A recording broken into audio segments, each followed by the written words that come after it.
You all must have heard I'm a real nerd. People say I'm a fool, but they never got the news that I'm a wild one. Oh yeah, I'm a wild one. You better turn it up, better keep the channel dialed, cause you're watching VileMike and his real wild child. Oh yeah, I'm a wild one. You better turn it up, better keep the channel dialed, cause you're watching VileMike and his real wild child.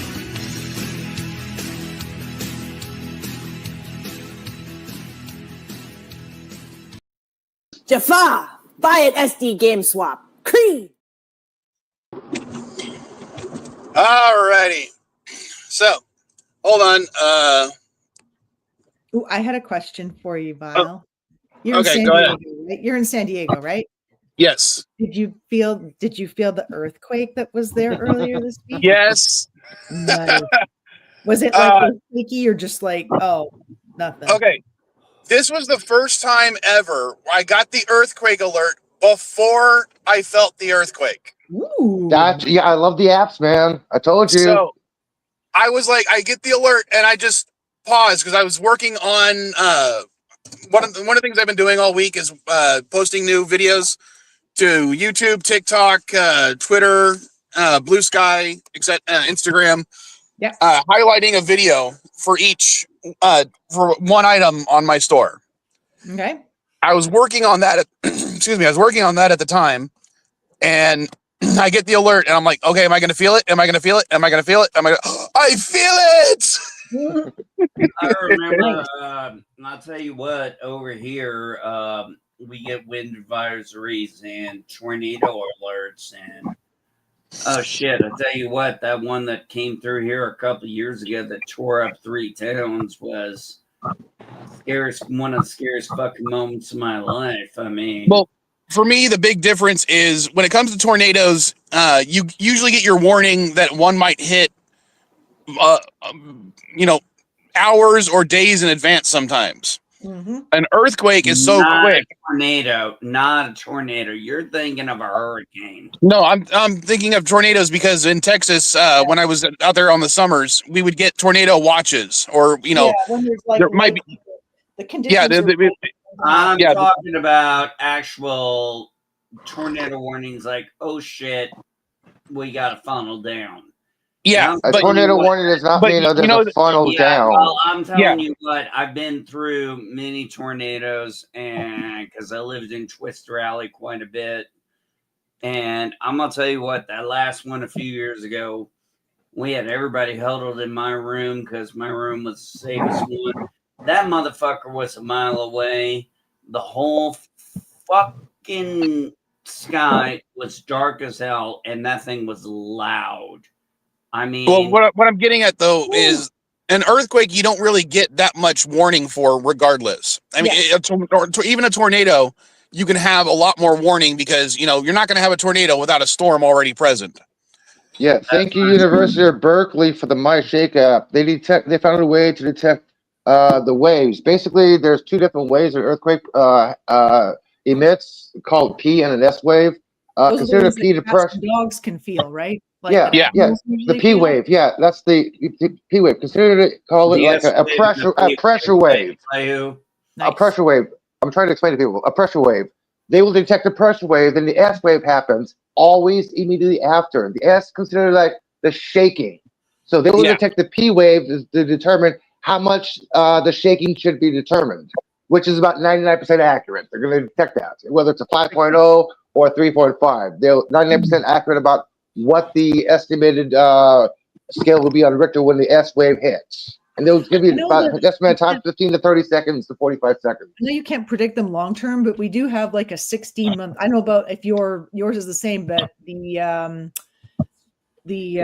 fault line off the coast here is on like a 16-month cycle. Like every 16 months, it tends to like be slightly more active and has like smaller microquakes. And they figure that if there's ever a big quake, it's going to be during that 16. It's likely to be during that heightened 16-month period. I don't know enough about the faults in Northern California or Southern California, other than I think they're more of they're overdue for a large earthquake, Yeah. and that's all I know. Yeah. I sit between the Loma Linda and the San Andreas. Where I lived in Illinois, we were by the New Mandarin fault line. Ouch! Ow! Yeah, right by Mississippi. Ouch!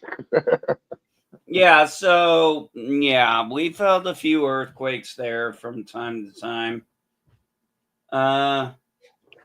It's funny. In the 7 years I lived in NorCal, I don't recall ever experiencing an earthquake.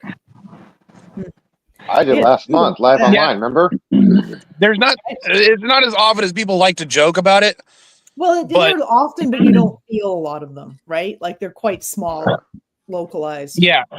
Even this nearly 6.0, what was it officially, Elihu? Because I know they were originally reported as 6.4 when the thing went off. When the thing went off on my app, but I think it was reduced to like a 5.8, 5.7, something like that. Yeah. Once they got more data in, they realized it wasn't as bad as they predicted. But I'd rather them predict it being worse than it actually was.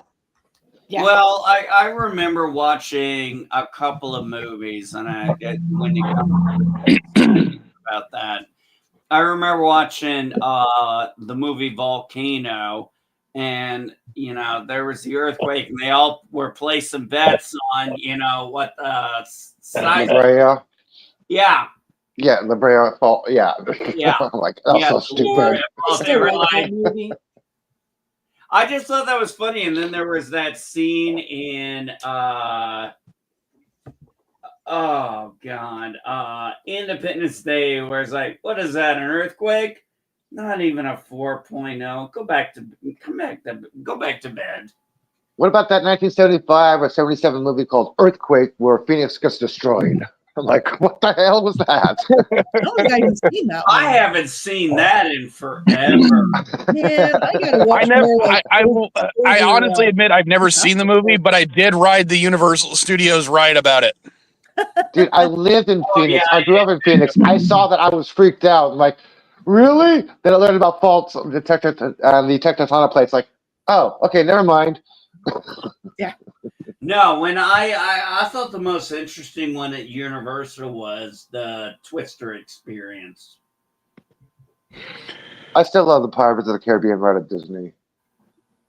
Well, that's a different park altogether. I know. I haven't been to Universal Studios in years, but I did enjoy it when I went there. That was back when they had the Back to the Future ride. Oh, yeah, I did that. We went. I also did the T2 experience, which I've been wanting to since I never got to do the T2 experience, but I did get to watch James Cameron's release of the animations because I thought that was cool. No, it was just so fun. I was there when you had the Back to the Future ride, you had the T2. You had the DeLorean out, and you know what the best part was? The DeLorean was parked next to a train. Yeah, Liu got a chuckle. There's a guy in my neighborhood who actually has a DeLorean that's kitted out like the DeLorean from the movie. Yeah, there's a. Oh yeah, there are fanboys who do that. There's a group of guys that all own DeLoreans that come to car shows around San Diego, and I think there's 4 or 5 of them. I've never seen more than 3 of them show up for a car show. But 2 of the guys, when I last took my teenage daughters to one, there was 2 of the guys that had regular DeLoreans, and one of the guys that had it kitted up to look like the Time Machine. Nice. And you want to hear something funny? My daughter bought me that I had Killer Clowns from Outer Space vanity plate on my front vehicle. They're looking to remake it with Ryan Gosling. Huh? I think Ryan Gosling's trying to remake that. Okay.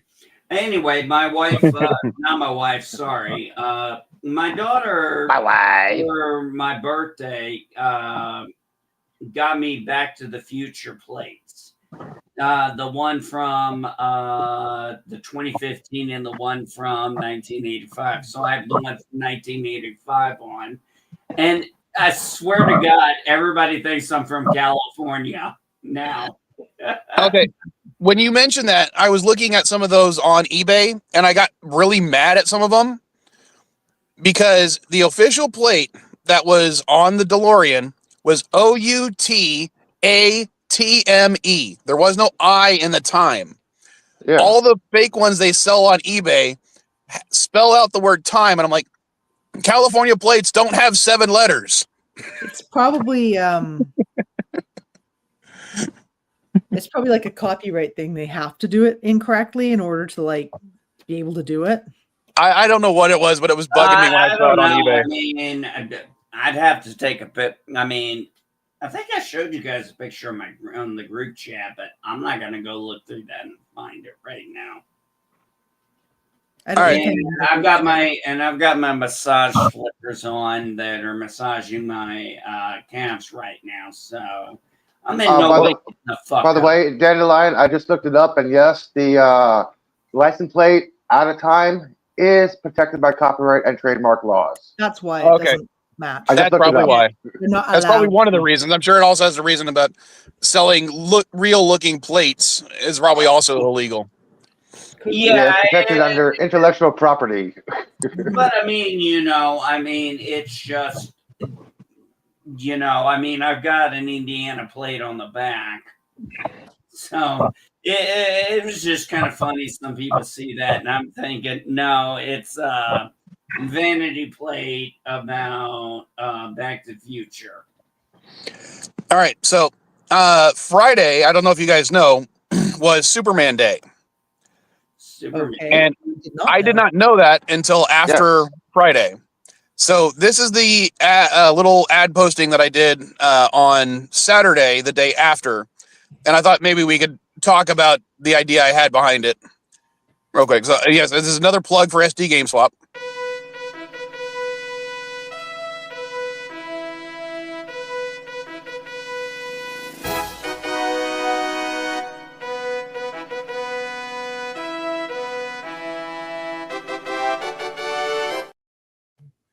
So is this when Action Comics 1 was released? No. This is this particular mug is from like the mid 2000s. No, I mean, okay, well, what is Superman Day? I mean, it's something that's more recent. It's just something, like there's always those you can do a day for almost anything. I don't know why they call this one Superman Day. It might be because of that when Action Comics #1 was released. But fuck it. I mean, that's an easy thing to look up. All right, so let's go ahead now. Obviously, Superman Day is officially June 12th. Then why did they have it yesterday or on Friday? I don't know. I just asked, and the person I came up with is June 12th is Superman Day. Superman Day is unofficial celebration held on June 12th. I'm like, okay. Okay, maybe that's another Superman Day. Okay. Maybe we have more than one Superman Day because we have more than one Superman. So, actually, okay. So what day was what was the official day? Was it 2 days ago? Well, I saw it. I heard all the news about it being yesterday, Friday, so that's why I did that video. But here's my question: and Friday was the. According to you guys, who is the best Superman? It's made up. So I'm actually looking at it because it says publication date of Action Comics #1 was April 18th, 1938. Okay, so that's why it was called Superman Day. There you go. So, but here's the question: according to you guys, who's the best Superman? Well, obviously Christopher Reeve. I mean, you didn't have to put that on there. It's obviously. Well, I'm biased because that's my Superman from when I was a kid. Well, obviously, it was also mine. So. I always thought Tim Daly did a good Superman. Yes, he did. Tim Daly did a very good Superman, but yes, I've got to give it to Christopher Reeves. Okay, no. No. But the other reason I kind of did that question was because there was a TikTok thing that I saw where a guy, he's a guy who pretends to be different generations, you know, Boomer, Gen X, Gen Z, Millennial. Yes, I know that guy. Yes, yes, I know that guy. Okay, he did one about Batman, where Gen Alpha is asking the rest of the generations who's the best Batman, and they're all arguing about it. And then Gen Alpha says, "No, the best Batman is Bruce Wayne."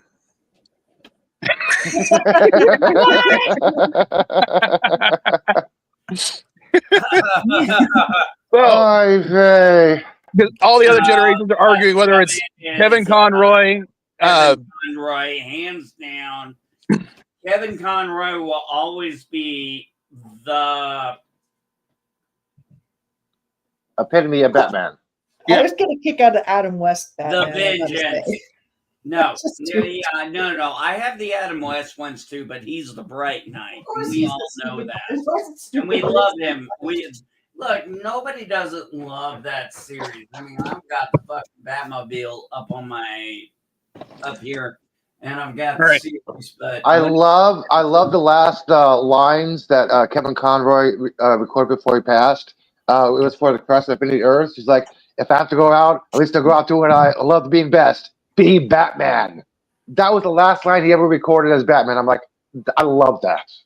No, I'll be right back. I love the fact that he would, he owned that role. He did not care that he was typecast into it. He's like, I'm gonna own this. I'm fucking Batman. And he just come in and you watch those his grunt sessions, like oh my gosh, those grunt sessions when he's trying to like moving the car tires, like he's an old man, he's grunting, like dude is actually realistic. He's bending over. He's not just standing there doing the noise. He's bending over, making emotions to do the sound. Like, and this is an actor. This is the guy who's committed to the role. No, I remember. I was listening to a Kevin Conroy interview at a Comic-Con, and he was jaywalking in New York, and the cops pulled him over, and he's like, "Oh, you got to be kidding me! Nobody pulls anybody over jaywalking in New York." And the cop literally puts on the speaker, "Batman, pull over." He's like, "You recognize me?" He's like, "Yeah, we just want a picture with you." Thank God. They just wanted a picture with him because they knew he was Batman. I mean, it was just so funny. It was just a funny freaking thing he said. But there was this guy. There was this guy who was interviewing rowdy people on the streets of New York, and he ran into Steve Buscemi, and he did not even know who Steve Buscemi was. He was just asking the guy questions. Like Steve's like, "Okay, yeah, sure." And he asked the next person. People, the comments like, "That was Steve Buscemi." He's like, "Really? I didn't know that." All right. Well, speaking of Batman, I don't know. one on I've got a little tray full of toys in my front passenger seat. One of the toys I have, of course, is a Batmobile. Oh, and I just dropped it. You never know when you're going to get stuck in traffic when you need something to play with. Which Exactly. Batmobile? That's what she said. My kids plus Mrs. Vile's monsters like playing with them too. But yesterday, when I mentioned on the other stream that I bought a bunch of stuff for the store yesterday, one of the things I picked up, the Adam West Batmobile. Nice. That is this year's release, so it's not like it's worth that much money. But I will be putting at least one of them on the store. I got a question for you. If I give MB a link, can you share her screen? I can share other people's screen. I cannot share my screens. Okay, NB, I'm going to send you a link. Can you share this to Mike so we can play this? Yeah, there you go. Here's my Batmobile. Nice. So, one of them, I have actually two. Oh, by the way, you should share the screen to talk about the Batman. Okay. I have Adam West and Burke. Oh, nice. Yeah. You know where I got those? I also have that Batmobile too. All right. I want some raw case of like aquatic repellent sprays. You know, bat repellent or shark repellent bat spray, whale repellent bat spray. I want that. And Mike, you might want to hit mute because I think it plays a theme, so I don't want you to get stroke. Yeah. The visualization will do the trick itself. I'm working. Give me a second. I'm working on it. Well, I already played, about 10 seconds of the John Williams Superman theme, even if it was in MIDI form. So we'll see what happens. Okay. Oh, fucking A. I thought this was really cool. Alright. Now give me a second. I'm gonna. Okay, your time is up. And I'm gonna mute it. The evolution of the Batmobile. Alright, let me know. Everybody good? Yep. Yeah.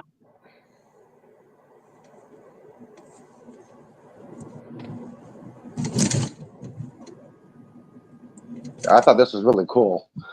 This is really fucking cool. Oh, the Batwing. Yeah. All right, yeah, you might need to send that to me, Elihu. Send it to me on either Twitter or BlueSky. Okay. I'm on Twitter right now, so let me. Where are you? File. There you are. Okay, I sent it to you on X. And send it to either one. I didn't even realize until yesterday when I was talking to him that on the new VileMike Twitter account, I wasn't even following Lore Reloaded, and he shot me a message. Oh, Elihu, that is fucking awesome to look at.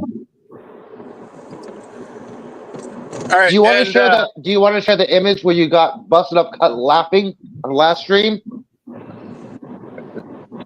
Maybe. No, I was talking to the MD. Do you want to show that image while you were cracking up laughing and almost fell out of your chair? You're gonna have to be more specific.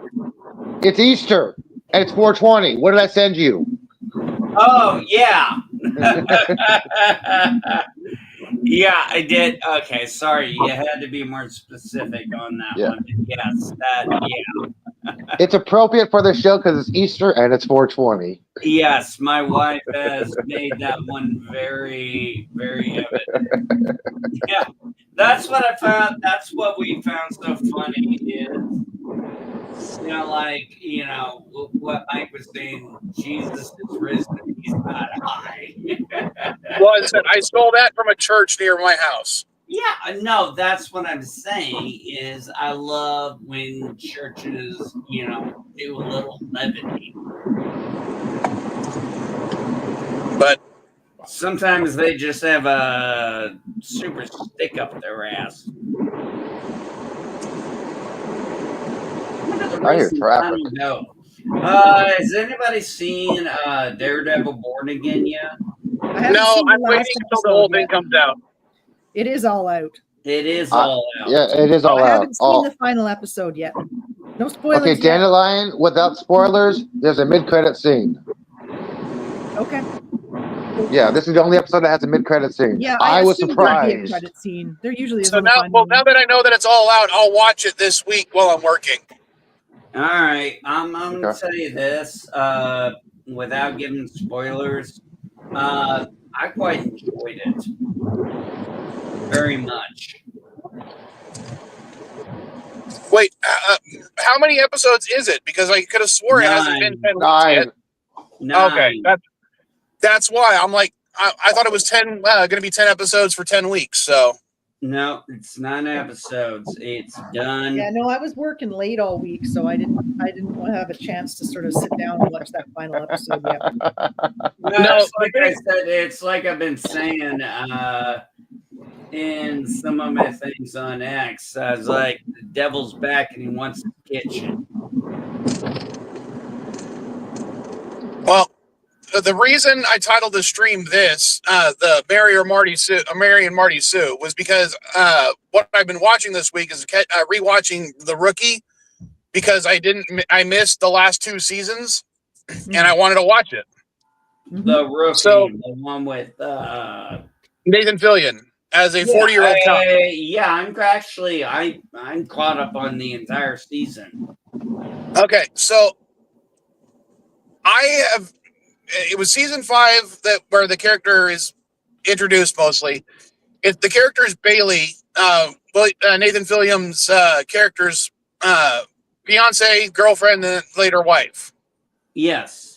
I cannot stand her because she's a freaking Mary Sue. Hmm. I don't see that.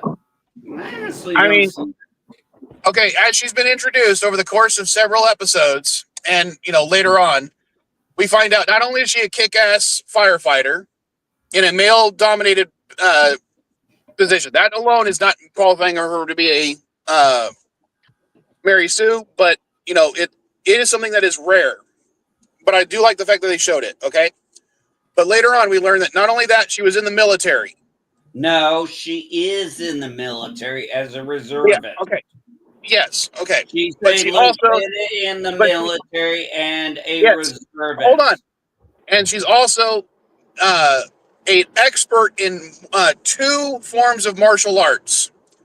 She was also a Olympic level swimmer, diver, and gymnast. May I ask what a Mary Sue is? Basically, she's perfect in almost every freaking way. No, I disagree with that because we actually. No, I disagree with you 100% because she went through a lot to get to where she was. Now, later on, I'm saying, no, hold on. They front loaded all that stuff. Later on, when we learned about, her fucking ex-husband. Yes, but again, that wasn't introduced until later on. Doesn't matter.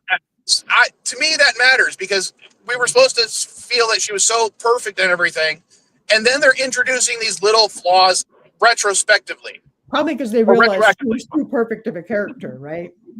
I don't know, but I actually enjoyed the way her character has evolved. I mean, she's a badass bitch, but my whole point is, I think the fact that she has vulnerabilities and can be effeminate.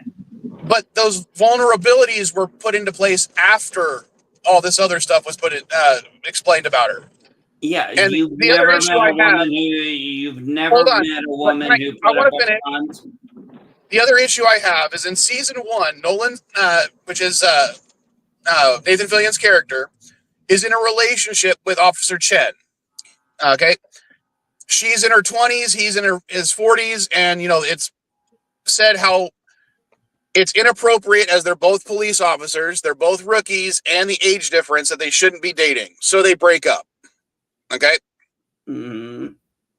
We find out that Bailey, the character that he ends up marrying, is only 25. And at this point, he is now 45. So the age gap is still 20 years. And I'm sorry, I don't feel it is realistic that an LAPD officer is going to hook up with 2 20-year-olds, no matter how hot he looks. Well, it is Nathan Fillion. I know. It's Nathan Fillion. But to me, that is just, one, it's kind of gross. I'm 40 myself. My oldest child is 21. I would never fathom dating someone her age. I know. Let alone marrying her. Yeah. And my mother married my father when and there was a 20-year difference, with 21-year difference. There's like a 15. There's I think 15-year difference between my sister-in-law and her husband. Okay, but she's only, her character is only a few years older than his frickin' son. Yeah, they do introduce that dynamic into shows an awful lot. When did you find out she was 25? Because I've never heard her age actually. Well, okay. The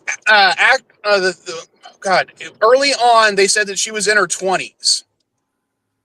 And they've been trying to cram everything in there. So when I say 25, I'm just throwing in that number. Okay, I'm like I said, I'm just curious because maybe when they said she was in her like 20s, she was actually hey, 29. you know Who what knows? though? You know what though? You know who's my favorite character on this show? Fucking Who? Lopez. Oh, I love Lopez. I'm sorry. Why are She you kicks ass. sorry? She's a Nyla badass kicks ass bitch. too. What's that? Nyla kicks ass too. The black one. Oh yeah, Nyla kicks ass, but Oh God. When they did the whole birth thing, Angela hold on. Lopez is just like the embodiment of. It's like, you know, when you find out how badass she can. I mean, she's Tim's best friend for God's sakes. But what I'm getting at is when they did the whole thing, when she was giving birth and apprehending a criminal, it made sense, and that's why I don't think that she was a Mary Sue. Bailey, on the other hand, I can't help but look at her and feel like she just didn't deserve all the stuff that she's gotten as a character. See, I don't understand this because how can her character be labeled as 25 when she's 44? I mean, as the I said, actor is 44. I mean, when they were talking about when they were dating, she said that she was in her. Nolan told someone else that she was in her 20s. I would So have. when I said 25, I'm just saying because that's in the middle of being in your 20s. I'm pulling that number out of my ass. I don't know how old the actual character is. All right, guys. Do you like? I'm gonna skedoodle. I want to go and get my walk done early because there's gonna be rain again today. So. And Dandelion, if you want, I know you followed me personally on Instagram. I think but if you can follow the SD Game Swap account, because right now I only have 2 followers, and both of them are my daughter. Okay, is there a link to it on your personal account? Okay, I don't know, but if you go to SD Game Swap on Facebook, all the videos I'm posting are going there. I'm not on Facebook. Oh. I've never been on Facebook. I'm not going to start now. When you're on Instagram, just search up at SD Game Swap, one word. Okay, I'll give it a go. Because I want to trick the algorithm into showing the video because I'm only getting about 100 views a day on Instagram. Yeah, Instagram is pretty. If you don't pay, you're not getting any sway. And I'm not going to pay, even though there is an option to only do it like $1 a day. But my advertising budget for the month is like $10. Yep. So, oh, sorry. Guy cutting down some bushes. Yeah, sorry, I didn't follow you yet. I did mean to do that. I thought I had. But no, it's fine. And I don't know what's with Instagram. Maybe it's because of how few people I'm following, which is you, Elihu, and your Ducky account thing. But Mr. Quacky Duck? Yeah. Yeah. Instagram has sent me a notification about the same 3 photos you've posted like 10 times.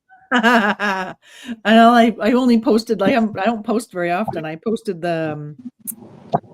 What did I post? I posted about the creek. It was about but I keep getting it's like Dandelion posted 3 new photos, so I click on it and it's the same 3 photos that I've already liked. Sorry, man. I'll try and post something new for you. You can always look through my older photos. There's lots of cool stuff in there. You know what? I actually tried to check out your Etsy account. Did you? And it actually crashed my phone. Oh. Are you going to let her go for her fucking walk or what? I'm sorry. I always give myself a few minutes of leeway, but yeah, you had so many photos, my phone couldn't keep up with it. Yeah, I do have a lot of shit posted. I've been on there for a long time. So I just thought that was funny. But I was like looking through it and I'm like, I don't understand some of this, but that bird one looked fucking awesome. Oh, the scarf? Yeah. Yeah, that's cool. If you're ever looking for a gift for your wife. I was honestly thinking about it. Maybe something for Mrs. Vile's birthday next year. Yeah, I mean, you can always like get a hold of me personally and, you know, I can give you a deal on it and just ship it to you that way. Well, I'd rather keep things on the up and up. I don't want to see them like I'm taking advantage. I know you're offering, but I'd feel like I was taking advantage. Okay. No Well, problem. I found my good deal at the dispensary. I got 41% THC quarter for $10.45. I don't know what that means, but sure. Yeah, same here. That means it's very, All right. very, very good weed. Okay. Bye, Dandelion. Bye, guys. See you next Later. week. Have fun storming the castle. You think they'll make it? It'll take a miracle. Hey, another favorite character I have of the show, and I, we can talk about Nathan Filoni all day as John Nolan. Brown Coat Unite. Richard Jones as Wade Gray. I mean, I was wondering what they were going to do with his character because, I wondered at times they were talking about looking like he was ready to retire, and now they have his lieutenant. Well, I think it's because appropriate. Well, they did have that episode in New York where the wife character decides after everything that she's going to go back to school. So I think because she's going to be working more, it's the urge to retire or for her to put pressure on him to retire is gone. Oh, that's a good point. What do you think? Sorry. You think Chin will make Sergeant? Just so you know, I am in the middle of season 6. I haven't watched season 7 yet. That's probably why I'm more against Bailey right now, is because, again, in season 4 is when they introduce the character and they up front, they put up front. Wait a minute, you're on season 4? No, I have no idea what you guys are talking about because I've never seen one episode.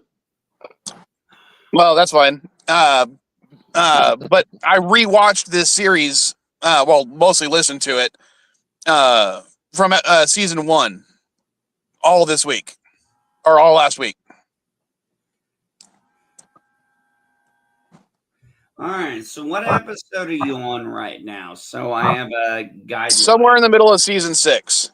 That doesn't tell me jack shit. The new kid is talking. It just came out of the hospital from his gunshot thing after the season finale of season 5. Okay. I know. And the episode I stopped on was when he asks out his therapist. But I don't know anything beyond that. Yeah, I know the episode you're on. I know what you're talking about. I just needed some context. So yeah, we're talking about the guy who was famous, right? Yes. Okay. The one that was accused of a crime and they found out he was innocent later on. Exactly. And then he was shot. Yes. I know exactly what you're talking about. Honestly, I'm glad they got rid of that Talia Bishop from season 1. I know there was some shit that happened back there on the back. Yeah, they got rid of 2 other people who were being basically she quit because they weren't handling the racism from 2 people, and when they did their they checked into it, they were like, yeah, these 2 people actually are kind of racist, so we're going to fire them. But by then it was too late, and she had quit. Yeah, and then you had the guy who played Jackson West, and then he left after season 3. But he left because he wanted to pursue a movie career. That was not due to anything else. Actually, it was kind of due to a few other things, but they didn't have to kill his character off. I mean, I thought that was. They really didn't. Excessive. But at least they named, Lopez and Wesley named their kid after him. So at least, at least they honored the character instead of just sweeping him under the rug. No, they did honor the character because, I mean, yeah, and I was actually sad that the actor left because I was like, he was kind of the glue that kind of held that together. that center, that grounded guy. I mean, he overcame a lot. I mean, he thought he was going to be, easy for this because, he did his stuff, but, he pushed through. And I just thought it was fucked up to kill him off. And I remember Grace said to somebody, he's like, I understand how I feel. He goes, you have no idea how I feel. He goes, I lost somebody who was like a son to me. What I feel is biblical. And I really wondered if Gray was going to kill that guy. I was not sure. Well, that whole arc regarding, Brandon Ruth, his character, ironically, we were talking about Superman earlier, and he specifically took that role to kind of break out of the goody two-shoes superhero mold, where he was basically playing a big-ass racist. Oh, yeah, he was an open racist. I mean, that was a given. Yeah, that was a fucking given. I mean, I was like, whoa, shit, Brandon Ruth. I'm like, you're really pulling it out. And I liked how they tried to portray it as the fact that, these bigots will use the law against minorities in order to further their agenda. Did you guys know there's a picture going around the internet of Brandon Ruth dressed as Clark Kent Superman at a Halloween party about 2 years before he was actually casted as Superman? No. Yeah, I saw that picture going around the internet. I did actually think that, and while I didn't really watch the CW, I haven't seen much. Tyler Hoechlin was a good Superman. No, I mean, what I'm saying is I did not watch much of Crisis on Infinite Earth. I left CW at that point. I do think it was very nice that they gave Brandon Ruth recognition. Yeah, that was good. That was cool. Because honestly, I never hated that movie. It was okay. And I think that's, when it comes to superhero movies, I think middle of the road is considered bad because so many of them are actually good. Does that make sense? Except for the Richard Pryor one. Okay, yeah. Superman 3 and 4, yeah, those are bad. Oh my God. Actually, I'm going to be honest. We're going to talk about Superman. Henry Cavill was the fucking worst. And Kevin Costner was the worst fucking Jonathan Kent ever. I would agree with you there. I would say that Henry Cavill made a good Superman. He made a very poor Clark Kent. Okay, I can give you that one. And I would say the same thing kind of about like Ben Affleck. I think Ben Affleck was an okay Well, actually, I'm going to take it back. I think he was a good Batman. He was a poor Bruce Wayne. Oh, really? After rewatching some of the stuff, yeah, I would say that he was not really a good Bruce Wayne, but he was a great Batman. And I will admit, his line about Superman, potentially, if it's only a 1% possibility, we got to take it as an absolute certainty. That is a fucking Batman move. Yeah. Well, remember Tower Clooney Babel? Remember Clooney was a good Wayne. Remember the Tower Babel story? From the Bible? Babel, yeah. What was it? It was Batman had the contingency plans, for everybody. And then Clark, Clark Kent, Superman. He's like, so you had every contingency plan for all of us but yourself. He goes, that's why I have you. Yeah, exactly. No, he was like, no, the contingency plan for me is the Justice League. Justice League. Yeah. Yeah. He's like, that's why you're there. And that really threw him for a loop because they were all mad that he had contingency plans. And, you know, in Tim Conroy, iconic, he's just like, any one of us could go, you know, dark, you know, go to the bad side. And he's like, I got to have plans because he's got a plan for everything because he's a detective. He's got a plan for, and then, like you said, he's like, you plan for everything but you. He goes, that's what you guys are for. And you could just see Superman. You gotta love it. Sometimes Superman just never could understand not understand Batman.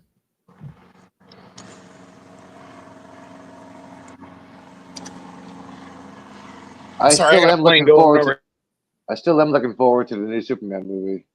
Yes, I am too. I think it actually looks good.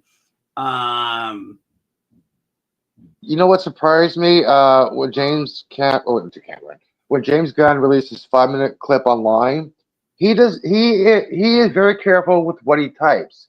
Mm-hmm. I was surprised about a phrase he put. I know we get crypto, but he put flying dogs with an S. I'm like, there's an S in there? What? He's very meticulous. I'm like, there's more than one flying dog? What? I love the fact that when we got the extended trailer, we saw Crypto acting like a dog. Thank you. Like, oh, this is so fucking cute. It's Crypto, take me home. Come on. He's like trying to play with him, like, oh, Crypto home. But yeah, I mean, I'm actually very much looking forward to this this movie. I have good vibes about it. If it's going to go off the legacy, then that means one of the robots is going to be infiltrated by Brainiac. It's going to turn on Superman. Yeah, it's going to be like the comics. Like, thank you. Well, I honestly haven't seen it only because I don't want to. I want to be surprised by everything. Oh, Jesus Christ. Here we go again. The guy I'm one of those people. Trailers. Yes, I avoid the trailers instead of searching them out because I want to be surprised. I want to, you know, I'll never forget when me and Mrs. Vile went to go see, what was it? I don't fucking know. Now I can't even remember the movie. Jiggly? No, but Ben Affleck, so. Damn, I just remember being shocked about some of the people that were in it, and people were, you know, in the theater, people were actually confused about why I was shocked about those people showing up, and I was like, because I didn't watch the trailers. I thought it was awesome finding out in retrospect. And speaking of Mrs. Vile, how you doing, babe? I didn't have the chat up. Oops. Okay, chat's up. One of the things that I remember going to see a double feature, and I cannot remember what the first movie was to see, but the trailer for Independence Day I was like, Grandma, can we go see this movie too? I saw that multiple times in the theater. Huh? I saw ID4 multiple times in the theater. Oh, I saw ID4. Oh, God, yes. That became a 4th of July tradition for my grandma. All right, I am honestly shocked that Independence Day didn't get sued by the H.G. Wells estate for stealing War of the Worlds, because every time I now watch Independence Day, I can't help but compare it to the 1950s War of the Worlds film and the book, because it is so freaking the same, especially with the film. Actually, I've read War of the Worlds. But did you see the 1950s movie? Of course, I've seen the 1950s movie. I also saw the Tom Cruise movie is actually more accurate to the book than the 50s movie. Yeah, it is. But his But acting what I mean, sucks in this. by comparing it to the movie, the War of the Worlds film, the alien craft at one point are nuked by a flying wing and survive because of their shields. Same thing happens in Independence Day. The aliens are still defeated by, a virus, a microscopic life form. And what leads to the victory at Independence Day? A computer virus. It was great. And I mean, See, I'm surprised that the Shakespeare family did not sue the makers of the West Side Story. Oh my gosh! Yeah, well, as far as I know, the H.G. Wells book is now in the public domain. So I don't think they actually can sue, but maybe if I don't know. But to me, it was just like way too similar. And of course, now our car alarm's going off, so I'm going to mute myself. Of course it is. Why is he always going to have these problems? Because he's parked in the park. No, right now I'm parked. I'm parked at.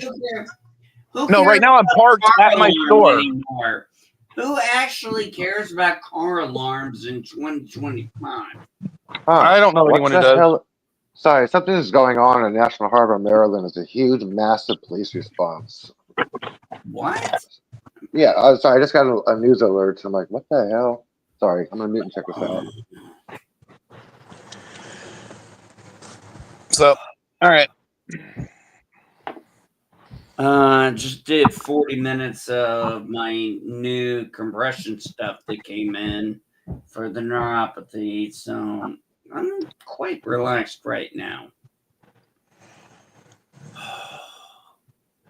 I swear the swelling is the last 7 weeks. I'm just like, okay, this is how my last 7 weeks have been. My dad, and this is in no particular order. My dad dies. I develop neuropathy from my type 2 diabetes. I get off of the medications that are dulling my senses.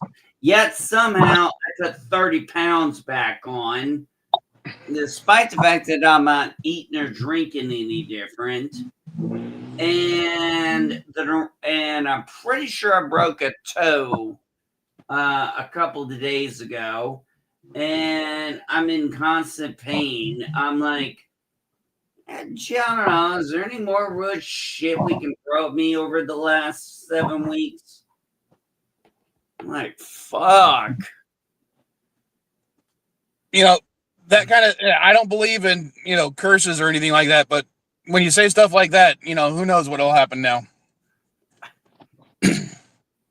All right, let's see. Daredevil Born Again. It appears to be some kind of shooting, a huge shooting thing. It says massive response and another shooting. Massive police response right now. Sorry, I was trying to listen in. I'll close it down. Okay. Well, speaking of shootings, this is one of the other things I posted, and for some reason, it is now my most viewed video in the last 2 months. Why didn't it play?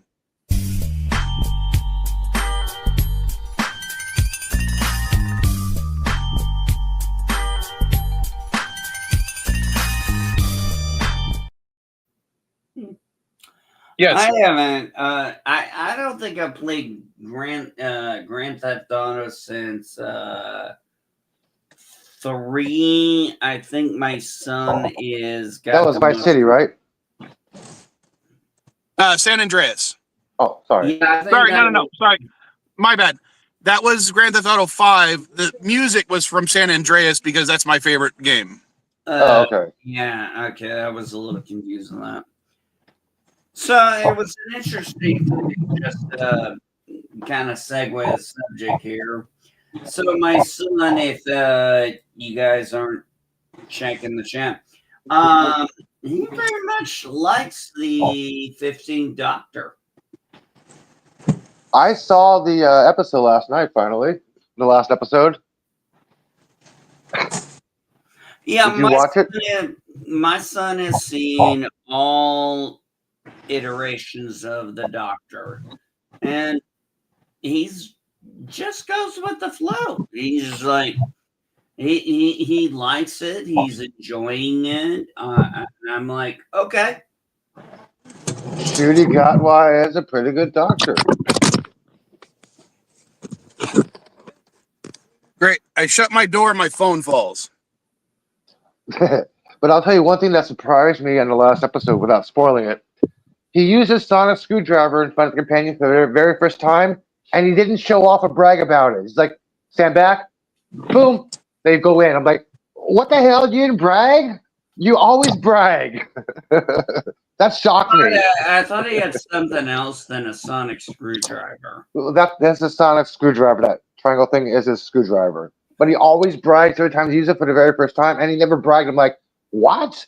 This isn't the Doctor? What? I was surprised about that. Oh, GTA. These are literally some of the games I picked up this week, or since Friday. So I picked up another copy of GTA 4, GTA 5 with GTA 4. And the best part is, both of them have the maps. Holy shit. Those are rare. So, well, yeah, a lot of people put them on their walls because the backside is a poster. So, Elihu, what do you think about the rumor that Gatwa's only doing 2 seasons? Rumor's a rumor until it was actually confirmed by RTD himself. Yeah, I agree with that. Yeah, I'm like, unless Russell says something, it's not law. No, I have no clue. I mean, it's just weird how those freaking rumors and shit, and everybody gets all on them, and it's like, hey, if he's going to be like the oh shit, what was the Doctor that only did 2 seasons? Well, you mean Eccleston only did 1? Well, not Eccleston. I'm talking before him. Smith. Smith did more than 2. No, he was after the 6th Doctor. Oh, Colin. No, that was the 7th. Oh shit! Who's the 6th Doctor again? Fuck. Mind fart. Sorry. Who's that? The Baker? Crap. McCoy. Thank you, Sylvester McCoy. No, yeah, actually, the one I was talking about was Baker. Oh, okay. Remember, Baker only lasted 2 seasons, and he was the 5th, not 6th. Second season was actually a long story arc, which was one of their, I think, the only time they really did that. I can't stand that movie. Brave? No, I can't stand it. I saw Brave. There's a good cartoon the other night. That was the game. Disney had done it before. And speaking of Batman earlier, I can't see what that is. Is that Arkham Knight? Yeah, Arkham Asylum. Oh, Asylum. Okay, yeah, I have the digital Arkham Knight and Asylum on my PS4.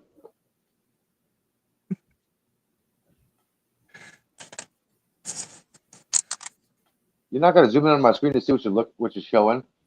So I'm just showing. If anybody cares, these are some of the games I picked up. Oh. Well, at least say the titles because I have to zoom in on my screen to see what you're showing, dude. What are you showing? Say it. You're not a good host. Super Smash Brothers on the 3DS. Okay, you're not a good host. By the way, it's time for a commercial break. I need more coffee. All right. Even though I'm kind of plugging the store already. Yeah, and Mike, I need more coffee. Come up, link should be pinned. Let me go here. Scroll up.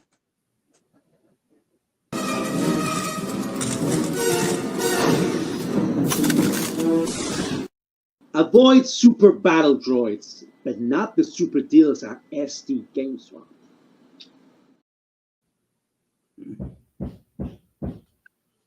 All right, Who's knocking? and the favorite. That is my GC putting down vinyl plank. Oh, okay. All right, so knocking? the favorite thing that I picked up this weekend is actually something that was the cheapest thing I bought, and I might end up keeping it for myself. I picked up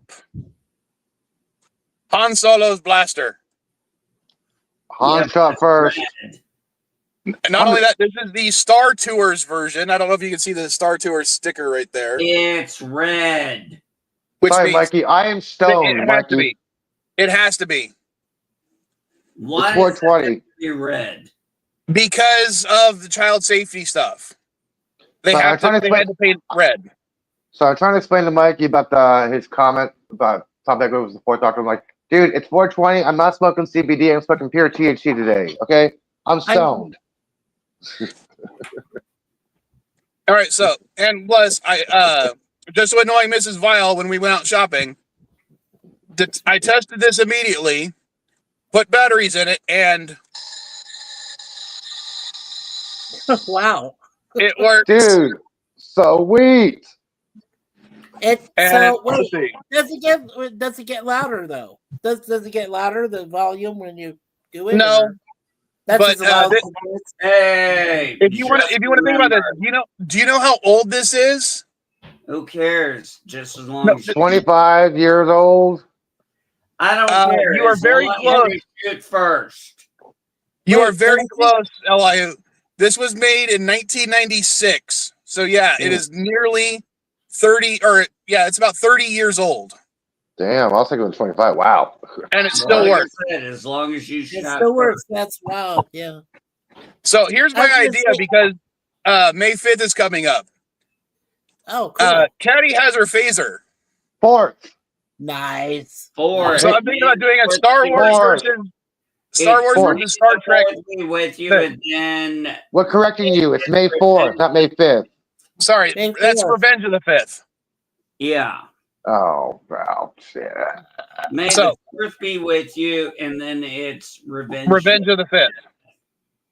So here's my idea. Tell me if you guys like it. I'm gonna do the Han Solo, or a version of the Han Solo line about, hokey weapons and religions are not as good as a blaster at your side. So, I'm gonna paraphrase it, and I'm gonna shoot at Caddy using this, and then she's gonna have her phaser out. She's gonna wear my Star Trek hoodie with the the Voyager version of the uniform. Pull out her phaser, set it to wide beam dispersal, and stun my ass again. Yes. How did I know that's where you were going with that, buddy? But make sure you shoot first, okay? Yeah. I will definitely be shooting first.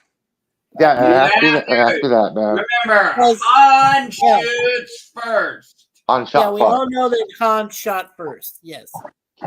Han shot first. That's the one thing about the special editions I didn't like, was Han not shooting first. I'm just like, it's like they're doing this little joke. I'm like, come on, man. Just let him kill Vito. He did shoot. Even I had the special edition, okay? But even before that, I had the original on VHS. You all know what that is, right? We're old people. Yes, I know what a VHS is. I know what beta is. Okay. So that's why we avoided the Blu-ray. Well, I've got it. I have the special edition now on DVD. I have the 4, 5, and 6 all on DVD special edition that I upgraded. And yes, in every single version, even before the special, Han shot. Because I could see him. He went first. He shot before even Greedo could. So the whole thing was, when it came to Han Solo. Okay, let's just break down Han Solo to what he was: smuggler, mercenary, sharpshooter, brawler. mercenary. Mercenary. Former stormtrooper. Yeah. He was actually no. He was actually he was former Imperial Navy. Yeah, he was not a stormtrooper. He was a pilot. Sorry. If you look at the way he fights, he's a bar brawler. Yeah. He's just an old-fashioned street fighting brawl baller. He also questions authority, which was part of the reason why he got thrown out of the Imperial Navy. Yeah. The other reason was because remember Chewbacca was on Kashyyyk, and one of the officers was going to shoot him, and he just goes over and saves his life, and that was the other reason. But hey, you know what? Chewbacca stayed with him till that moon crashed on his body. Life debt. Life and Legends, yeah. Life debt. I don't give a shit. No. You're not going to call it Legends. It's Expanded Universe. Well, the official title by Disney is Legends now. I don't give a when they reprint the books, and yes, they are still reprinting the books. It's under the Legend. Fuck what Disney says. Yeah, they can say the EU is not canon all they want. I've got about 200 books that say different. Where's Darren? Well, okay, I hate to say this, but where is Darren? He's a master of these books. I'm like, okay. Oh man, I'll tell you what, my favorite. I toss between my favorite. I actually called him up. Shit. No, I'll tell you what. When it comes down to my favorites, I gotta be honest. I'm torn between the Dark Plagueis book and the Darth Bane trilogy. And look, it works because they are both fucking awesome. But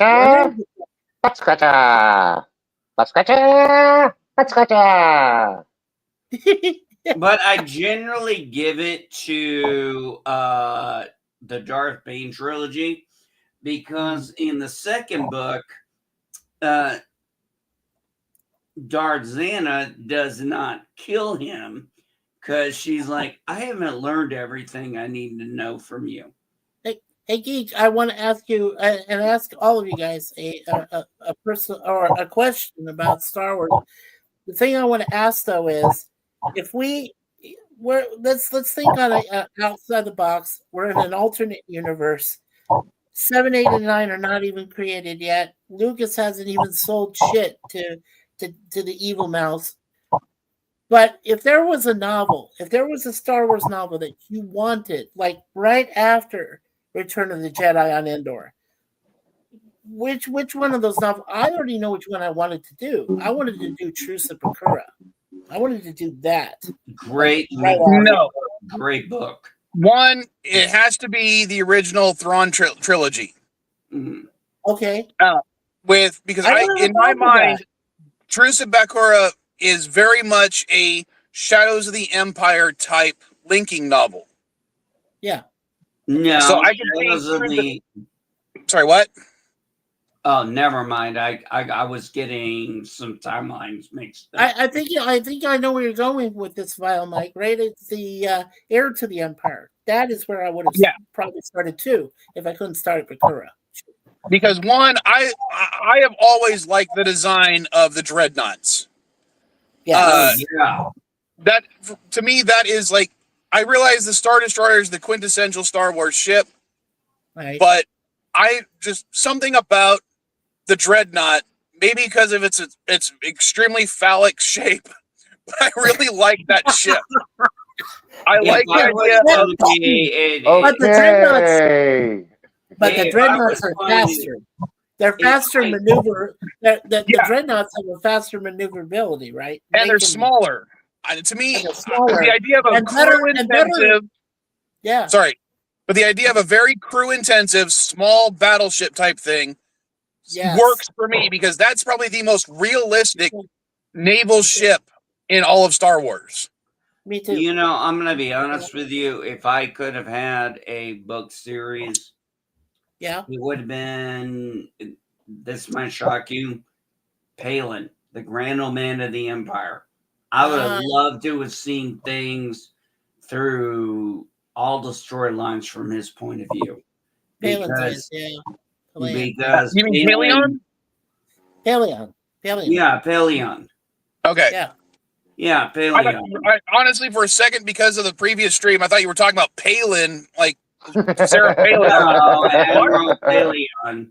No, dude, can we all admit Nala literally handed over the reins to him. Yes. And he started out an heir to the Empire.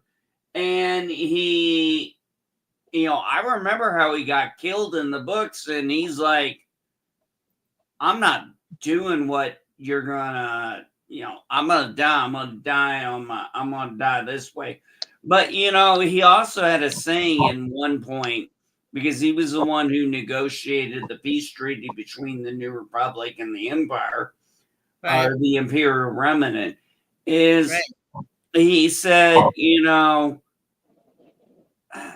I'm paraphrasing, I can't remember, I just want to leave things a little better than they were. Yeah. There was guys, can we all admit that the best starship there is the Eagle 5? No. Come on. A Winnebago with wings, really? Yes. The Eagle 5. Come on. One of my all-time favorite ships is the Star Crusher. I want that ship.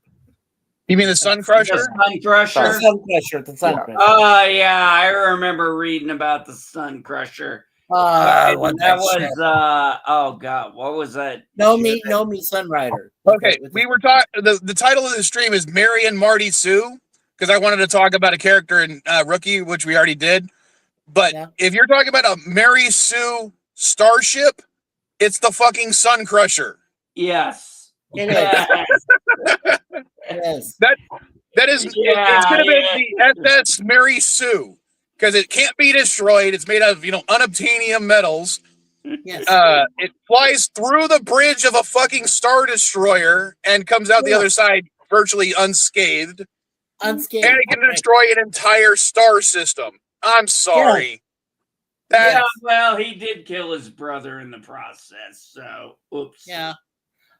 Now here's who was playing that motherfucker? I forgot. What was that guy's name? Now Kip Durant. Durant. Yeah. Okay. Here's the thought. So since you had the Tartakovsky, the only one I accept is the Tartakovsky 2-hour or broken down to 5-minute, 40 different shorts, 5 minutes each. They brought that together as a 2-hour movie to fill in perfectly between the end of episode 2 and the beginning of episode 3, which is perfect. Then you had Rogue One, and then you had Solo, which is supposed to go right from 3 to 4, whatever. So my thought was, like I said, if you don't have 7, 8, and 9 at all, and you're talking about Palaeon, and you're talking about the remnants and stuff, why couldn't you make that as a Star Wars, story, and then go ahead and do the trilogy being heir to the Empire and bringing Thrawn in? Because Kathleen Kennedy does not know what she's doing. Well, there's Star Wars. When it comes to Star Wars. Hold on. Yeah. One of the honest reasons that Disney said was because they didn't want to have to pay Timothy Zahn royalties. Okay. That's why. That's cool. Come on, man. Kevin J. Anderson. Okay, here is. Well, hold on. Think about it. They wouldn't just be royalties for the novels. He also created the Solo twins. He created Johor Saboeth. He created Ron. He created Pelion. They would have had to pay him separately for every single one of those characters, plus giving him money for the rights to the books, even though they paid him originally for it. I thought it was safer higher. Plus Jason. Sorry, what? You're talking about Jason and Jaina, right? Yeah, Jason and Jaina. I thought that they all were work for hire. No. They were hired to make the book. Hold on.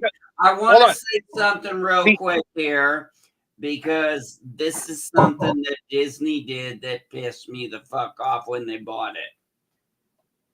I wanted Sword of the Jedi. I get that.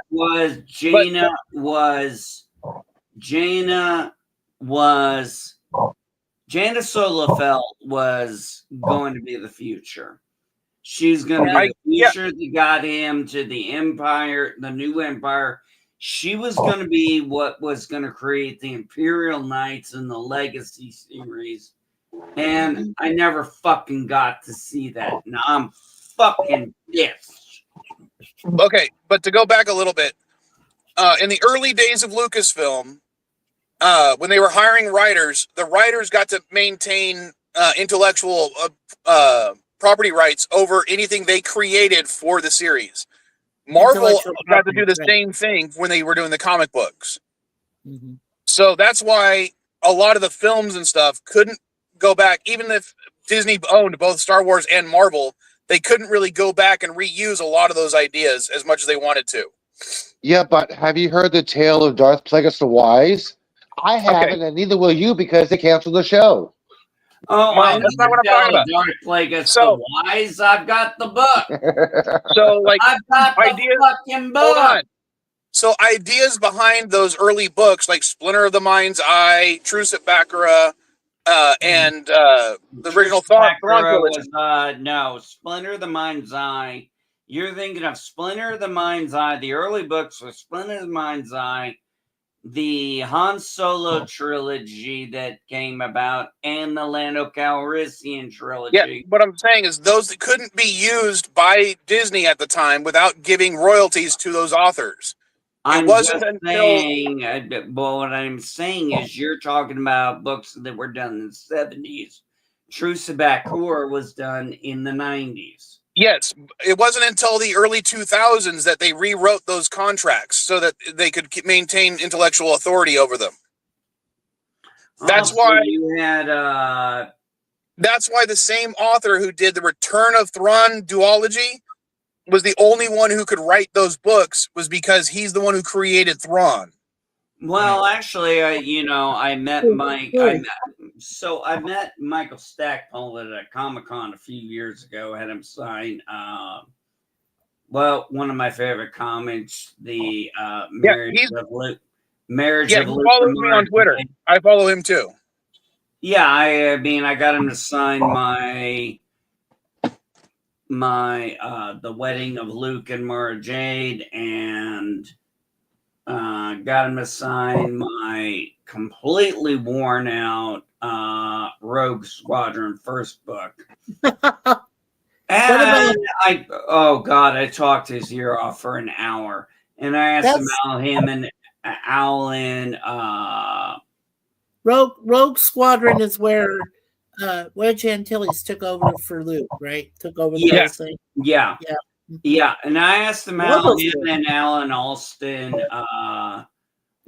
it out as they split it up and did things. And just to go off on a tangent, my favorite parts of the X-Wing novel series is actually the Wraith Squadron books. I loved those. Yes, the Wraith Squadron books by Austin were very good. I do love. He did tell me that. Oh God, now I can't remember his name. Well, I'll tell you my Cornhorn. Yeah. Well, I actually asked him. I said, "Did you EO finish the word cornhole EO?" Yeah. No, why didn't they pursue? Why didn't they pursue the Mara Jade and Luke Skywalker relationship? They could have done that. They could have done a whole trilogy on their relationship. Probably, but I'm sure there's reasons why they didn't. Probably having to do with those rights. Because I think her character was created in the 90s. The author still had the rights, and I don't remember if that was a Marvel comic book where she was introduced or if it was a book. It was a Marvel comic. Was it a Marvel comic? Yeah, that's right. Yeah, it was. The Emperor's Hand? She was called the Emperor's Hand, yeah. But then, But like when they reintroduced Actually, but then Talon Card was able to obtain did her. she have a purple lightsaber too? I don't remember her color lightsaber, but I believe I'll she tell you one of the things that was funny. I didn't realize, Mikey, since you were talking about Talon Card, it wasn't until I saw an interview with Stackpole at Comic-Con one year. Oh, Stackpole, I know him. That's how his name was said. In my head, when I read it as Karade. Hey. So I didn't get the pun of his friggin' ship name being called the Wild Card. I thought it was just called the Wild Karade. No. Yeah, that's why. Yeah. Yeah, I thought it was real funny when I finally realized, it's Wild Card. Yeah. Don't feel bad. No, guys. I think I'm looking at the Mara Jade stuff. What color was her lightsaber? Yeah, she was created by Zahn. Okay, yeah, Zahn, right. Yeah, Timothy Zahn. So she was introduced. Yeah, Timothy Zahn. So she was introduced in the Heir to the Empire series. So he created her too. I mean, that's another character that they couldn't. They'd have to pay him for. Right. And then the Emperor's Hand is when we got her backstory.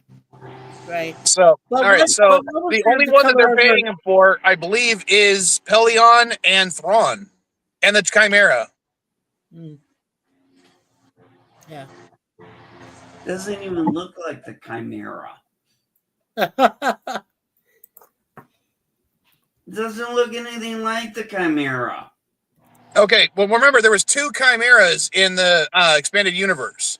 There was the regular Star Destroyer, and then there was the Super Star Destroyer. I don't care. This is a Star Destroyer, and it doesn't look like the Chimera. Hey guys, it looks like Mara Jade Skywalker lightsaber color is purple. That's my wife's favorite color, is purple. So it looks purple. Well, magenta. Well, I know Skywalker had his green one, and then he also had a Shoto, but I don't remember the color of the Shoto. Yeah. Well, I'm just reading about it here. It says her lightsaber, reflective of her multifaceted personality and journey, initially featured a magenta blade, which was a gift from Palpatine before she crafted newer versions, a purple blade, and then a blue one during her transformation into a Jedi. So I guess that explains it. It's wondering. It's amazing. Yes, that. It's amazing how you can find out so many facts. We're all nerds. Nerds! Nerd! No, sorry. Ow. No, I'm trying to point it at NB so he can try to reflect the bolts, but he's not doing it. Oh, see, he can bounce off his, the bolts off his lightsaber. There you go. No, Mike, do it now. Do it now. Shoot now. Do it now. Shoot him.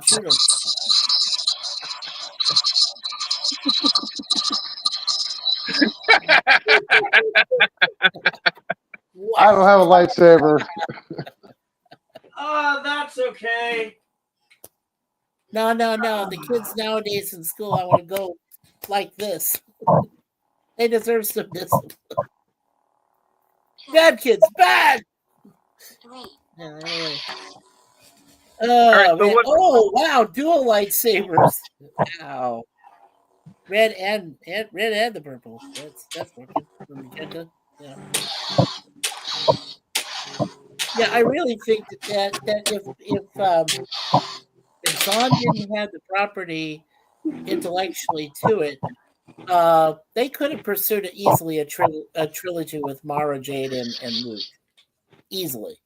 But if they wanted to spend the money, but that's the whole point. Is they'd rather save $10,000 and spend an extra $100 million. Yeah. You know what I love about these? What I love about those lightsabers?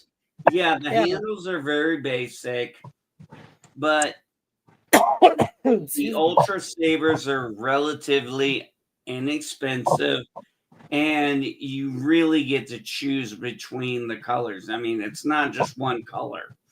I mean, Nice. I could go through the entire range of colors on. Well, I've got right there behind me. That's my third lightsaber. There's Really? 4 in this house. I got one for everybody. You know those old flip extending ones from the 90s? I nearly bought one of those on Friday, but it was just a little too damaged. Oh, really? I haven't seen those in. I've sold them before, but they have to be in good condition for me to want to sell them. Otherwise, I'm not going to make enough money. Some of the stuff, like, I'll be honest, like the only reason I picked up this game wasn't necessarily because I want to make a lot of money off of it. It's because I don't have any Switch games right now, and I just want a freaking Switch game on the store. So when I went to a Comic-Con, you got to check your snuff in. So I just left this on. I was dressed up in a Jedi costume and everything. I'm like, God, I am one fat ass Jedi. Hey guys, I want to throw out a different subject here for a moment. Now, have either of you guys yet seen the new reboot trailer for Toxic Avenger? No, yes. I haven't. Yeah, Peter Dinklage. Yes, I have. Oh my God! There's a reboot for Toxic Avenger, really? Yes, Peter Dinklage. Yes. Okay. Yes. I would require that if they're making a reboot of that, one, it has to have at least one gratuitous nude scene. Yes. 2, it needs to be practical effects. And Yes, 3, it it needs to have at least 3 deaths that are extremely gory, that have no reason to be as gory as they are. Remember remember the Toxic Avengers cartoon?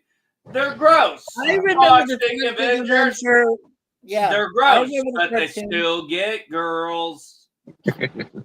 I remember the cartoons. I remember the 3 movies I saw, the Tronas, all of them. Yeah, every one of them. The whole trilogy. Oh my God, I haven't seen the Toxic Avengers in probably 30 years. Dude, check out the trailer. Check out the trailer. It stars Peter Dinklage. Okay. Yeah. Okay, I know I personally have a serious issue with Peter Dinklage. The villain is played by Kevin Bacon, right? Yeah, Bacon. Yes. Well, I was gonna say, I know I avoid trailers. I will try to watch that trailer next for the next stream. Okay. If I have time this week, I will do a community offensive stream. The last one was just an update for the store.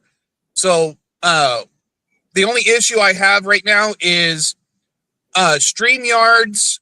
Because I only have a free account with StreamYards now, I stopped paying for it because it just wasn't in my budget. It's not worth it. Right. I only have 20 hours of streaming per month. And according to their little statistics, last month, and my month goes from the 18th to the 18th with them. So we're like right after that. I hit 19 and a quarter hours streaming. Damn. So that's because now, Mike, you do know that if you go over your hours, and I had the free before I got the next upgrade because I can afford it, thank God. But the other thing is that with the free account, if you do go over your 20 hours while you're in the middle of the stream, you will be able to finish that stream. It's not going to cut you off in mid-sentence and just go. Oh, really? Because when I got the notification, they said they would cut me off in the middle of a stream. They're not supposed to. They are now. They are now cutting you off because your time limit is over. Oh, they are. In the past, they used to before. let you finish the stream. Yeah, the policies have changed. Read their terms and conditions. They've updated them. Now, hold on. I put in the chat because I can do the referral link through StreamYards. If you do click their link and you sign up, that'll give me a free month of StreamYards. So if you click the link, and if you're watching this on a rewatch, because I got no viewers right now, and you sign up for their $25 account, it would give me a free month of doing it. Cool. Plus, actually, they're also because of the thing, they would also give you $20 or $10 off, so you'd get a $15 month instead of 15 instead of 25. Yeah. So hashtag semi-sponsored. Mikey, where do you live at? Sorry, what? Mikey, not Mike. Yeah. I was just curious where you live at. Oh, I live with my wife Suzanne. We're up here outside of Toronto, Ontario, Canada. We're Canadians. Oh, okay. Yeah, I just have to go get my Canadian ID next month because, that dreaded disease that went all over the world shut down every government office I wanted to go to just get an ID. And they shut down everything. But now everything's God. Yeah, we got to get a real ID by the 8th of next month, and some DMV offices are closed. I know. I'm like, what the hell? I mean, if it's a government-issued ID and we're U.S. citizens, shouldn't it be free? Why do we have to pay to prove who we are? Like, come on. Yeah. Oh, it's worse than that. We'll talk Travel out of the country, but I'll bring it up. I did not. A little bit. That was not my intention to go back to a. Oh no! I know. I'm just going to mention sorry this about that. but we're not going to go in depth on it for because that's part of the politics stream. But as of like 2 weeks ago, the USPS is no longer giving out free forms to get a passport. You now have to print them out yourself or pay someone to print them out. Right. And that's bugging the hell out of me because I can't get my passport without printing one out now. Wow. I haven't had a passport in a long time. Well, I'm going to keep trying to get it because I'll be going down to Mexico more often. Let me finish. We actually had passports for all our kids in case, we went overseas because everybody's like, well, you just need your orders. And it's like, no, I want the passport. Well, unfortunately, my daughter back in 16 let some unsavory people in, and they found her safe in our closet. And yeah, there weren't my passports and a lot of other shit. Well, in the near future, I'll be trying to get Sentry because I want to be able to cross more often to see Mrs. Vile. So Sentry, what does that mean? It's a third party company that runs part of the border crossings. Basically, it's a rapid pass. Yeah. Oh, it's a fast pass. Okay. No, it's a third part. It's okay. Basically, there's 3 types of border crossings at the border. You got Ready Lane, which is for people with passports and passport cards. The All Traffic, which is everybody, regardless of whether you have your passport or anything like that. And then you have Sentry. Sentry is not controlled per se by the border. It's a third-party company that contracts with the government to have certain people who are pre-selected and pre-screened to be able to cross much faster. Yeah, a fast pass. But it's not really a fast pass per se. Well, you don't have to. No, never mind. But instead okay. This is not political. I'm just asking. See, she even agrees. Fast pass to the border. Okay. Can I finish what I'm saying here? Yes. And hey, Marisol, I saw you what I'm saying is, Mike, when what you're saying with the Sentry thing, you said there are 3 lanes. Are there actually 3 lanes for that? Well, at Otay, they have, I think, 12 or 11 or 12 lanes, and they assign them to each section on a needs basis. So, like, sometimes one of the ready lanes will be for all traffic. Sometimes one of the Sentry lanes will be for all traffic. Sometimes one of the all lanes will be for Sentry. They just open and close all the lanes as they need to for different reasons. Lately, they've been closing a lot of the lanes, leaving only 3 out of 11 or 12. I can't remember how many there are, because they're trying to limit the people coming across the border.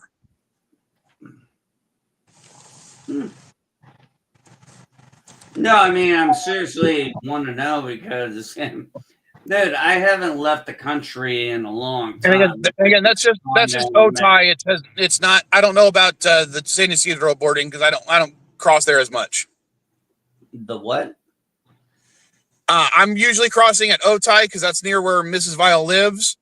I'm not talking about the San Ysidro crossing, which is the main one in San Diego. I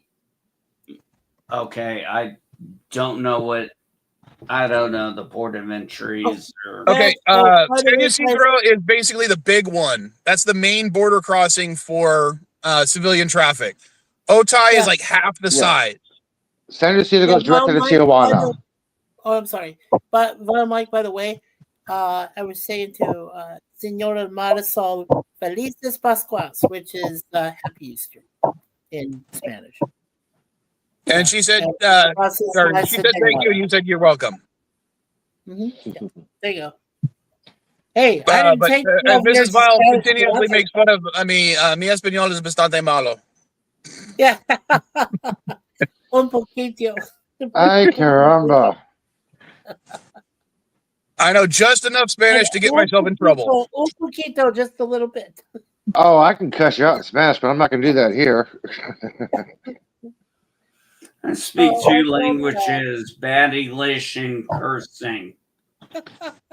Or sarcasm. I don't know. I still prefer the Bruce Willis line. I only speak 2 languages, English and bad English. I love Fifth Element. What a classic. Why did they have to put Luke Perry in that? Mrs. Vile is correct. There actually is a 3rd border crossing, but it's only for commercial traffic. It's not for civilians. Right. It's just for the commercial vans and like. Mm-hmm. So she's talking about Tijuana, San Ysidro, and Otay. Right. Well, no, Tijuana. Both of them are into Tijuana. All 3 are San Diego to Tijuana border crossings. Okay. But San Ysidro is the big one. Otay is further to the east. It's a little bit smaller. And then, of course, there's a commercial one that's in between, closer to Otay, that only allows semis and business traffic through. As I said, it's commercial only. Civilians don't get to go through. Yeah. I've been to San Diego a couple times myself, and I'm sorry, but it's still the funniest things where they had the caution saying there could be migrants running across the road or across the highway. I haven't seen those signs since the 90s. Oh, they got rid of them? Oh, wow. Yeah, okay. They've been gone for a long time. I'm old. The next nearest border crossing is in Imperial Valley near Calexico. Calexico? Yeah, yeah, that one. I remember. So, there's actually not that many I think there's like 5 or 6 total border crossing stations in California, and 3 of them are in San Diego. Yeah. You know what I think is bizarre? I still think this is a crazy drive, going down Interstate 8. And one time I stopped up there in Alpine, and I swear, if I didn't have my jacket or something nearby, it was cold up there. And I thought, this is weird. San Diego's got like 70 or 80 degrees down there, and you're up here in Alpine, which is obviously a higher elevation. But you don't realize it until you get up there and you're like freezing your ass off. And then you're like, okay, so then I just go straight down and occasionally we've gotten snow in those mountains. So it's kind of funny when we get snow in San Diego, because San Diego is technically a desert. It is. But I just thought the bizarre contrast between having Alpine, California being, having the snow and all of that, and then just going down. Yeah, it's weird sometimes how close those environments can be in in California. I mean, literally, Alpine is at most 30 minutes from the beach. Yes. So I mean, if you're going like 75, it's only 20-minute drive. So you're going from sunny beach weather to fucking snow in a 20-minute drive. Yes. 20, 25 minutes. Well, that's the other comparison, right? The other comparison to that is when I lived in Arizona for a long time, Mount Lemmon, which is way up there in high elevation above Tucson, Arizona, same thing. You just go straight up there and you're like, woo! It's like this. Oh, I remember going to the Grand Canyon as a kid and being shocked that it was snowing at the Grand Canyon. I was like, there's snow here? Yes, dude. It's north of Flagstaff. You're going to get some snow. Yeah. I didn't know that. I was a kid. I was like 5 or 6 years old, and I was shocked that there was snow in Arizona. Growing up in Phoenix, if you want to go have a little snow day, you go to Strawberry or Flagstaff. You want the drive, but Strawberry. Or go to Payson. And go out on the river. And I haven't been to Payson in a while. I'll tell you one thing, and I've said this every time. I took my wife to show her. That was fun. Yeah, Mrs. Biles correcting me. It's at the other two border crossing points are in Tecate and Calexico. Calexico, if you're Mexican. You don't pronounce the X. You just go Calexico. Calexico. Oh, one of the jokes I have with Mrs. Vile is mispronouncing it and calling it an axolotl. No, one of the I was said this. You could call it a lexicon. No, I'm talking about the animal, the amphibian. Yeah, I know what you. Yeah. Because she pronounces it correctly, which is like I'm gonna butcher this. Ejolote. But here in English we call it an axolotl because we don't know how to pronounce. Ejolote. My question. Are you at the go to Taco Bell and ask for double tortilla? Dude, do you go to Taco Bell and ask for double tortillas for your fajata? No. I want to know, Mike, has she taken the slipper off on you yet? Yes, I believe she has thrown a chocolate at me or two.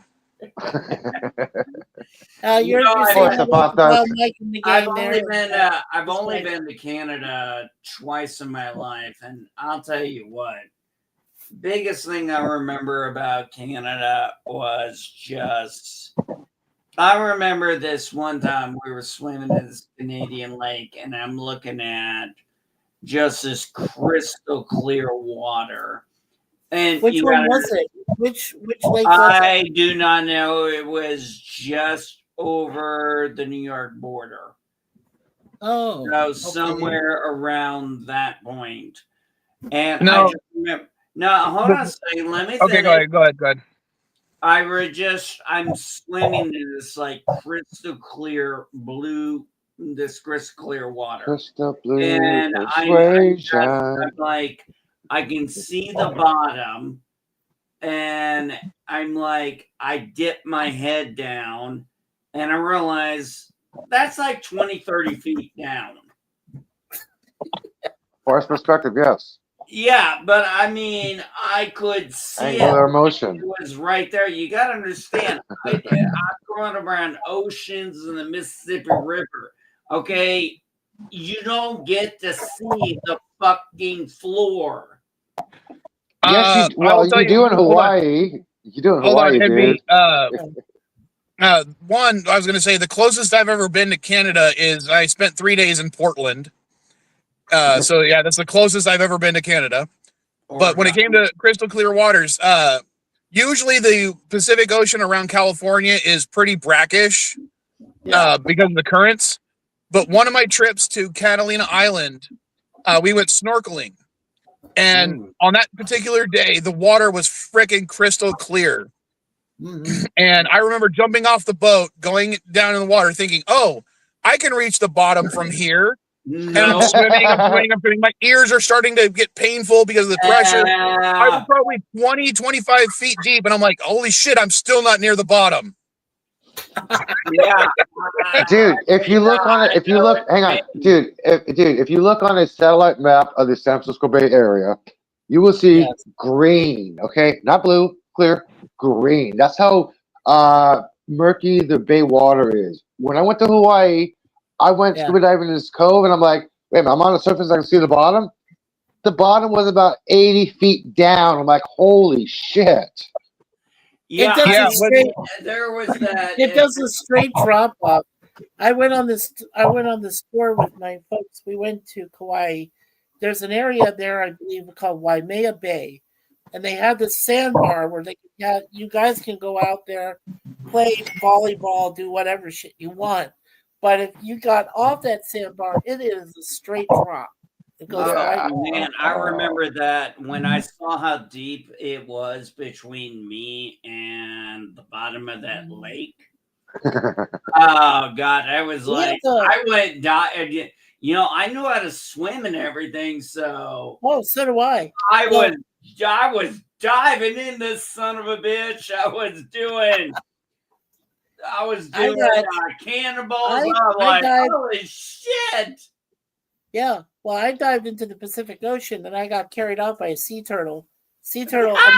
I got attacked by a sea turtle. I got attacked by one. I got carried by one. Dude, I was snorkeling. I was snorkeling, nothing around me, right? And I put on my little mask. I looked down. I was like, okay, I don't see anything. So I put my mask up. I'm about to paddle away, and I felt something on my knee. I'm like, what the hell was that? I look around. All of a sudden, I see his little head do this. Pop up, look at me, pop back down. I'm like, I just got attacked by a sea turtle. No.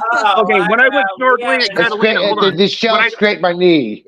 When I went snorkeling at Catalina, one of the scariest moments was I was down by the shallow parts, about 15 feet underwater, and I'm just looking for any life that I can see around there. And I see a moray eel eating either a fish or what was left of a crab or something. And of course, my dumbass reaches out to pet the damn thing. Idiot! Now, again, I couldn't tell how far away it was. It was about 5 feet away, and it just turns and does that jaw thing at me, freaking me out, making me piss myself in the water. But I was just like, I didn't realize they did that freaking jaw thing where they stick out their fucking jaws at you. And it made me like, okay, I'll leave you alone. I had an incident, and this was, I don't know, I was just, a couple of years after I got my driver's license. I was down in Florida, and I was with one of my mom's friends, Faith, who I had known almost all my life, at least as far as I could remember. And we're out at the beach, and she accidentally steps on a jellyfish. Oh, no. Yeah. Piss, urine does not help. Well, the thing is, when I was underwater, I didn't realize how big those things were. No, here's the thing. She drove us out to Jacksonville Beach. I had to drive us back, and she had to tell me how to get the fuck to where we were, because I'm like, I don't know where the fuck we're going, Faith, so you gotta tell me. But I'm like... You guys have been to Hawaii, and you know about these little mini jellyfish they call blue notes? Yes. Blue notes, the ones I've that heard of them, but I've never... Yeah, I was told to watch out for them when I went scuba diving. Well, we had this girl that was with our tour group, and she got stung. And somebody even suggested right away, saying, "Oh, you know what SpongeBob SquarePants said? Go pee on the thing." And she says, "Oh, no, you're not on me." Urine does not help a jellyfish sting. Trust me. Yeah, no. Yeah, I know. So you know what they did is they packed her in ice. No, this is what they did. They knew what to do right away. They packed her in ice to freeze it and everything else, and then it brought down the swelling. But she couldn't go back out of, obviously she couldn't go back out into the surf or anything, but for a while. But yeah, they weren't able to resolve it. I said, "You're not gonna pee on this girl. Come on." No. SpongeBob. No, the only. They started with friends. It started with the talk with friends. Yeah. When Rachel got stung by jellyfish, it's like, "Ross, pee on it, pee on it." Yeah, the whole talk started with friends. I'll never make it to Hawaii. I know that. I visited Oh, Yeah, we Hawaii had- is so nice, dude. Yeah. Hey, The main island is 5 wonderful. states in this country. There Yeah. are some I'm not going to get to. Yeah. Well, see, since Yeah, I wanted to go to moved here- I wanted to go to Kilauea, but the weather permitted me. It was raining too much. I'm like, okay, I'll go to the main island instead. Yeah. Well, let's since I see. moved I have here- agoraphobia and agoraphobia, so I'm trying to work on the agoraphobia part, so I can. at Well, least go- I have a fear of bees. Mesophobia. I'm terrible. You know, one of my wife's favorite movies is Candyman with the late Tony Todd. And Oh, when the the bees are Candyman, literally and real mix coming out of with his love, open makes the mouth. world taste good. Yeah. Did you know he got paid over $200,000 for the real bees he had in his mouth? And every time he got stung, he got paid $1,000 for every Yes. sting. no, I did not know. Tony that. Todd, yes. That insane? Tony Oh, Todd God. was a master. Yeah. Tony Todd Well, was one of those character actors that just you just saw him. I mean, no, he was never a movie star by the traditional sense of the word, but he was an actor that when he got a role, like in what was that? Final Destination. Yeah, Final Destination, or We own the first 5, and we're going to go see Bloodlines because that or is his final movie. Wishmaster, where he's Wishmaster Johnny too. Valentine. Yeah. Yeah, I mean, he could. Land of the Living Dead. That's what she said. I mean, he could Big just thing about that. own a role. Oh, hi, Vi. You know, Tony Todd. Hold on. Just to show off a little bit more, I was going to show you guys other things I picked up. Oh, nice. R5. Is that BB-8 on the left or No. the older one? That's R5. R4D5. Okay. I guess you fixed that bad motivator, huh? and the Mandalorian with And the dark saber. Mandalorian. With the dark saber. And then next week I'll be using Nice. On The the Taurus. table. The Taurus of Woo! nice. I just thought I'd show that out because I had to grab something from the back. Yeah, and you're about time to wrap up, Mike. That's why I wanted to show it off before I closed up. I'm I going want to say something. I want to say I'm something gonna quick have about one Tony more Todd. cigar and then I'm gonna head out. Yeah, I want to say something quick about Tony Todd. The kind of guy he was when he was at a convention, he would charge for a photograph and autograph at the table. But if you happen to catch him wandering around the convention floor where all the merchandise is, and you ask for a photo, he'll do it for free, no problem. He was that kind of a nice guy. I saw him on the convention floor one time, and I was going to walk up to him and take a picture, right? And I missed him because he was walking really fast. I'm not a fast walker. I happened to be looking at my phone, and it's a blurry picture of a crowd, and Tony's nowhere around. I'm like, I posted as a joke, I was like, hey, Tony, I saw you on the floor. I want to take a picture, but your Candyman powers prevented me. This is what I got. A blurry photo, right? And he posted photos like, gotcha. His reply, gotcha. Nice. Like, he was a nice guy. Like, actors like that are, just they're rare. They're rare. They're rare. They become very rare. So, like, for example, and I'm just going to throw this out here. Okay, I didn't know about the Blue Origins and Katy Perry going up into space and all that, and I've seen the kind of stuff from that. I remember when I met William Shatner a week after he came back from space, and I said, I've never met a real astronaut before, and he said, neither have I. Yeah, an astronaut is a title. I know you met Buzz Aldrin. He was very humble about it.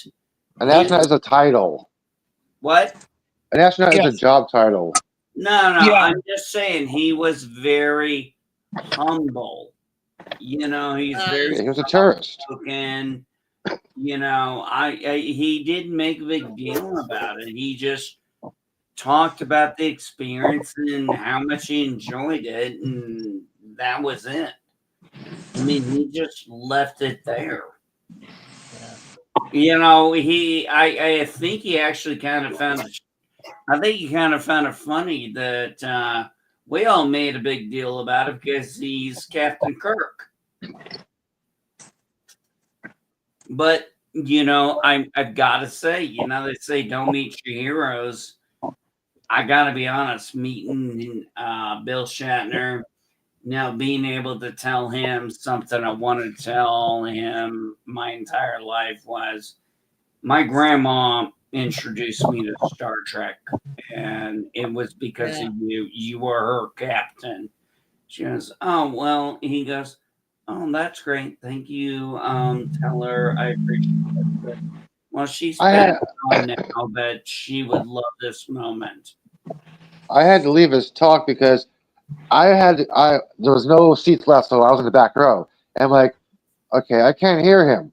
I'm getting closer and closer. Second row, I'm like, this dude is such a low talker. I can't even hear him by the speaker. He is a very low talker. I know. I had to leave. I'm like, I can't understand him. I can't hear him. How are people in the back row understanding them? Like, I can't even hear, and I'm by the speaper.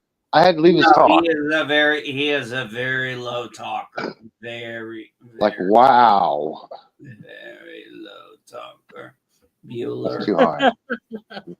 No, I mean, he is. I mean, it's not an act. I mean, that's just how he is.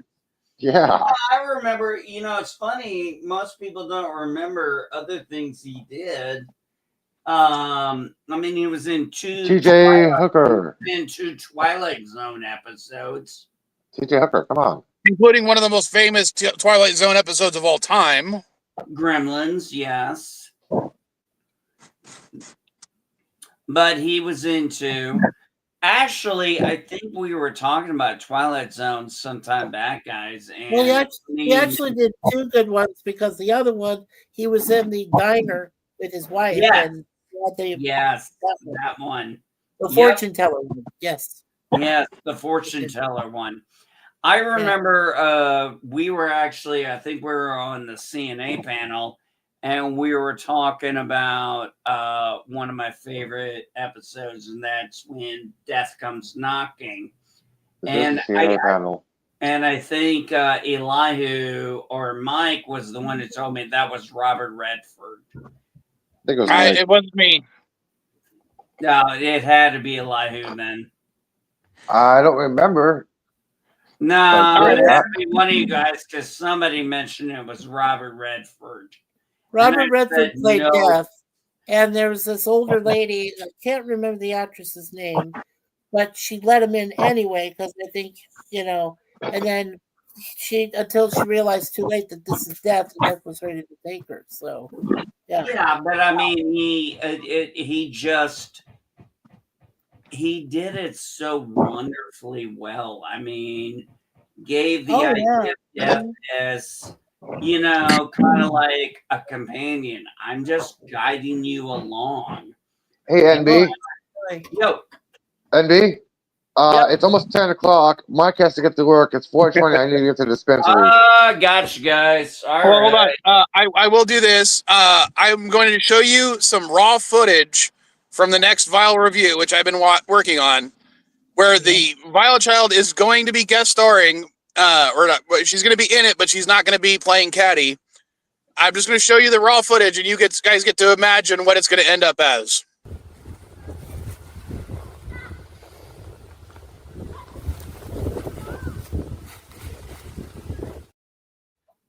I've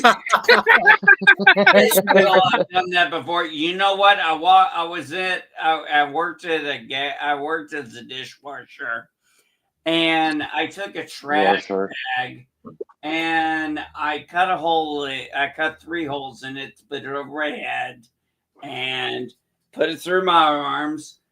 And everybody was like, "Why are you wearing a trash bag?" I was like, because I wanted to see how many people would ask me why I'm wearing a trash bag. Yeah, dude, she's wearing a green trash bag, like a green screen, okay? There's something going on there. We had a blast doing that, and it's gonna. I'm hoping everything's turning out really good on my end, even though it's so stupid. So I hope it comes out even better and stupid as I plan. I hope to get this episode out this week. I'm gonna be like, as soon as I'm done working, I'm gonna be working on the video. A stupid funny. Yes. Oh, awesome. So, all right, let's do a plug, and we'll do a Vile Child video. Buy something at SD Game Swap, or I'm going to put all of you in a cargo container and transport you to the Borg. All right, you're 19 years old now. I figure it's about time you got one after all your complaining.